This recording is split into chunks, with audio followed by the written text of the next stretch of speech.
এই মুহূৰ্তত লৈ আহিছোঁ এটি গুৰুত্বপূৰ্ণ খবৰ। এয়া চাওক চাপৰ পৌৰসভাৰ 4 নং ৱাৰ্ডৰ অৱস্থা। ধুবুৰী জিলাৰ চাপৰ পৌৰসভাৰ বিভিন্ন ৱাৰ্ড আজিও কৃত্ৰিম বানপানীৰ কবলত। নেৰানেপেৰা বৰষুণৰ ফলত চৌদিশে আবদ্ধ হৈ আছে পানী। চাপৰ চিকিৎসালয়, চাপৰ ছোৱালী উচ্চ মাধ্যমিক বিদ্যালয়ৰ লগতে জলমগ্ন হৈ পৰিছে চাপৰ পৌৰসভাৰ 4 নং ৱাৰ্ড। নলা নৰ্দমাৰ সুব্যৱস্থা নথকাৰ বাবেই প্ৰতি বছৰে এইদৰে জমৰ যাতনা ভুগিব লগা হয় স্থানীয় ৰাইজৰ। ৰাস্তা ঘাটৰ লগতে ঘৰৰ চোতালতো একাঠু পানী, ঠায়ে ঠায়ে আকৌ ঘৰৰ ভিতৰতো সোমাইছে পানী। পৌৰসভাৰ অকৰ্ম, অদক্ষতা আৰু অদূৰদৰ্শিতাৰ বাবেই এইদৰে কৃত্ৰিম বানপানীৰ সৃষ্টি হোৱা বুলি তীব্ৰ ক্ষোভ ৰাইজৰ।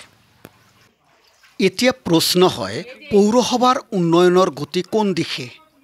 উন্নয়নৰ নামত কৰিলে কি? তাৰমানে পৌৰসভাৰ উন্নয়ন হোৱা নাই, উন্নয়ন হৈছে কেৱল বিষয়া কৰ্মচাৰীৰহে। আমাৰ এইখন হৈছে কাজিপাৰা গাঁও আৰু এইখন মানে 4 নম্বৰ ৱাৰ্ড হয়। আমাৰ এইটো চাপৰ পৌৰসভাৰ অন্তৰ্গত হয়। আজি যোৱা নিশাৰ পৰা যি ধাৰাসাৰৰ মুষলধাৰ বৰষুণৰ সৃষ্টি হৈছিল, সেই বৰষুণৰ পানী আজি আমি ইয়াত দেখিবলৈ আপোনালোকে পাইছে। মানে অলপ মানে এদিনৰ বৰষুণত কিমান বানপানীৰ সমস্যাৰ সন্মুখীন হ'ব লগা হৈছে।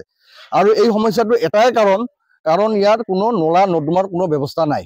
আৰু আমি বহুবাৰ চাপৰ পৌৰসভাৰ লগত যোগাযোগ কৰিছিলোঁ, কিন্তু আজিলৈকে আমাক এই মানে নলা নৰ্দমাৰ ব্যৱস্থা কৰি দিব পৰা নাই। আমি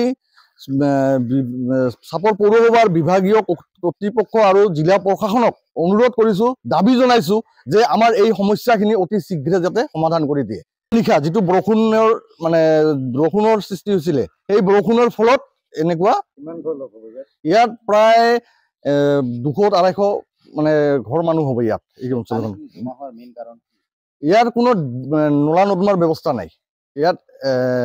আৰু বিশেষকৈ এটাই ৰাস্তা আছিলে যিটো পানীখিনি মানে ইয়াৰ পৰা নামি যাব পাৰিছিলে বা মানে ওলাই যাব পাৰিছিলে। সেই ৰাস্তাটো তাতে দুঘৰ মানুহ নিজৰ ব্যক্তিগত স্বাৰ্থৰ কাৰণে সিহঁতে মানে মাটি পেলাই পৌৰসভাৰ ৰাস্তাত মাটি পেলাই ওখ কৰি ৰাখিছে, আৰু সেইটোৰ কাৰণে এই মানে পানীটো ইয়াত বাহিৰ হৈ যাব পৰা নাই।